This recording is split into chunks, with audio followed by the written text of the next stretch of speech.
Xavier, quel bilan tires-tu de l'action de la majorité sortante en matière d'enseignement et de formation? Je dirais 2 sur 10, pour ne pas être trop sévère. En réalité, la majorité sortante a fait un boulot exécrable au niveau de l'enseignement. Il suffit de citer, et tous les parents ont en mémoire, le décret inscription. Nous sommes pour la suppression de ce décret si nous revenons aux responsabilités après le 7 juin. Au niveau des bâtiments scolaires, les moyens ne sont pas là. Il y a effectivement, d'après Madame Milquet, 1 milliard d'euros qui auraient été libérés. En réalité, si vous regardez la décision, ce n'est qu'à partir de 2010 que potentiellement des moyens arriveront au niveau des bâtiments scolaires.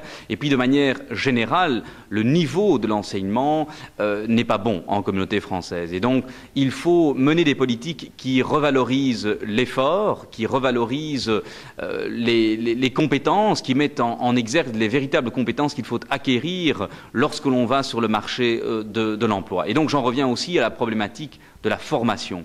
Si vous regardez la situation à Bruxelles, le chômage des jeunes, c'est 35%. 35%, ça veut dire que les formations, et notamment dans le secteur technique et professionnel, ne sont pas en adéquation avec les demandes du marché du travail. C'est frappant de voir que les outils, notamment dans les écoles techniques et professionnelles, sont souvent inadaptés par rapport aux outils que l'on retrouve dans l'entreprise ou dans l'industrie.